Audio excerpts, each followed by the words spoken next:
Hi guys, ICC champions ட்ராஃபிக்கான Indian ஸ்குவாடை வந்து அனௌன்ஸ் பண்ணியிருக்காங்க. ரோஹித் சர்மா வந்து கேப்டனாக டீமை லீட் பண்ணுவார்னு சொல்லியிருக்காங்க.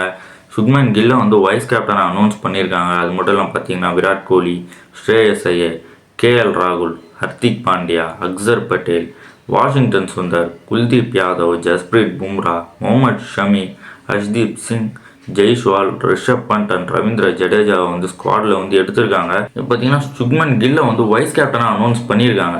அவருக்கு பதில் ஒரு ஹர்திக் பாண்டியாக்கோ இல்லை ஒரு ஜஸ்பிரீத் பும்ராக்கோ போயிருக்கலாம் வைஸ் கேப்டனாக. ஏன் சுக்மன் கில்லை வந்து வைஸ் கேப்டனாக போயிருக்காங்கன்னு தெரியல. எந்த பேசிக்கில் வந்து அவர் வைஸ் கேப்டன் அனௌன்ஸ் பண்ணியிருக்காங்கன்னு தெரியல. அவர் வந்து சரியாக பர்ஃபார்ம் பண்ணலினாலும் வைஸ் கேப்டன் அப்படின்ற கோட்டாவில் வந்து எல்லா மேட்சுமே விளையாடிடுவார். இதை வந்து மாற்றவே முடியாது. அது மட்டும் இல்லாமல் இவரும் இருக்கார், யசஸ்வி ஜெய்ஸ்வாலும் இருக்காருன்னும் போது அவரையும் நீங்கள் வந்து நம்பர் 3 நம்பர் 4 விளையாட முடியாது. யசஸ்வி ஜெய்ஸ்வாலையும் கில்லியும் நீங்கள் வந்து கீழே விளையாட முடியாதுன்னும் போது யசஸ்வி ஜெய்ஸ்வால் எல்லா மேட்சும் வெளியே தான் உட்காருவார். சுக்மன் கில் எல்லா மேட்சும் விளையாட தான் போகிறாரு. நான் சொல்கிறது வந்து ரொம்ப ஹார்ஷாக கூட இருக்கலாம். But as a batter I highly rated him. Shubman கில்லை வந்து நான் வந்து ஹைலி ரேட் பண்ணுவேன். அவரோட ஆவரேஜ் பார்த்தீங்கன்னா 58 வச்சிருக்காரு. ஸ்ட்ரைக் ரேட் வந்து 101 ஸ்ட்ரைக் ரேட்டில் விளையாடுறாருன்னும் போது ஆஸ் அ பேட்டர் நான் வந்து அவர் வந்து ஹைலி ரேட்டட் பண்ணுவேன்.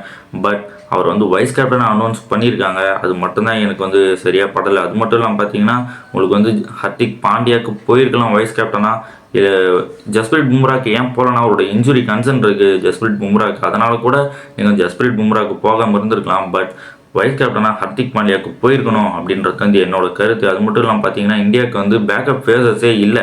உங்களுக்கு வந்து முகமது ஷமி, ஜஸ்பிரீத் பும்ரா, ஹர்ஷ்தீப் சிங் மட்டும்தான் இருக்காங்க. உங்களுக்கு வந்து முகமது ஷமி இப்போ தான் ஒரு இன்ஜுரியிலேருந்து வராரு.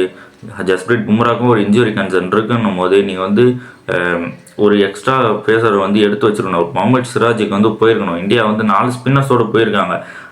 ரவீந்திர ஜடேஜா, அக்சர் பட்டேல், குல்தீப் யாதவ், வாஷிங்டன் சுந்தர்னும் போது நீங்கள் வந்து வாஷிங்டன் சுந்தருக்கு பதில் ஒரு எக்ஸ்ட்ரா பேசருக்கு போயிருக்கலாம். முகமது சிராஜை வந்து எடுத்து வச்சிருக்கலாம். இப்போது ஷமிக்கு இன்ஜுரி இல்லை ஜஸ்பிரீத் பும்ராக்கு இன்ஜுரினா நீங்கள் வந்து யாரை விளையாட வைப்பீங்க? ஸ்பின்னர்ஸ் வச்சு துபாய் ஸ்டேடியத்தில் வந்து போக முடியாது. இந்தியா வந்து அந்த இடத்துல வந்து கண்டிப்பாக மாட்டிப்பாங்கன்னும் போது நீங்கள் வந்து எக்ஸ்ட்ரா பேசரோடு போயிருக்கலாம். ஒரு வாஷிங்டன் சுந்தருக்கு பதில் நீங்கள் ஷமிக்கு இன்ஜுரினா நீங்கள் வந்து முகமது சிராஜை வச்சு ரிப்ளேஸ் பண்ணலாம்.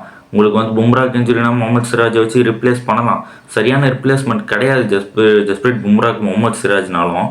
பட் ஒரு பேஸ் பவுலராக நீங்கள் வந்து ரிப்ளேஸ் பண்ணிக்கலாம். நீங்கள் வந்து முகமது சிராஜ் போது முகமது சிராஜுக்கு போயிருக்கணும் அப்படின்றது வந்து என்னோட கருத்து. அது மட்டும் இல்லாமல் குல்தீப் யாதவும் ஒரு இன்ஜுரியிலேருந்து திரும்பி வராரு. அவரையும் ஸ்குவாடில் வந்து எடுத்திருக்காங்க. கருண் நாயர் பார்த்தீங்கன்னா விஜய் ஹசாரே ட்ராஃபியில் ரொம்பவே நல்லா பர்ஃபார்ம் பண்ணிட்டு வராரு. அவரோட ஆவரேஜ் பார்த்தீங்கன்னா 750 வச்சிருக்காரு.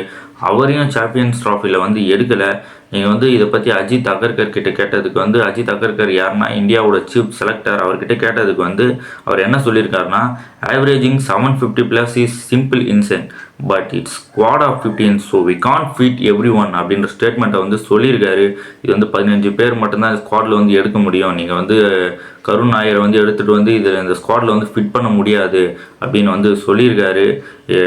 கருண் நாயருக்கு போயிருக்கலாமோ அப்படின்ற ஒரு கேள்வி வந்து எனக்குமே இருக்குது. இப்போ இந்தியாக்கான ப்ராபபிள் பிளேயிங் 11 வந்து எப்படி இருக்க போகுதுன்னா ரோஹித் சர்மா அண்ட் சுக்மன் கில் தான் ஓப்பன் பண்ண போகிறாங்க. யசஸ்வி ஜெய்ஸ்வால் எல்லா மேட்சும் வெளியே தான் உட்கார போகிறாரு.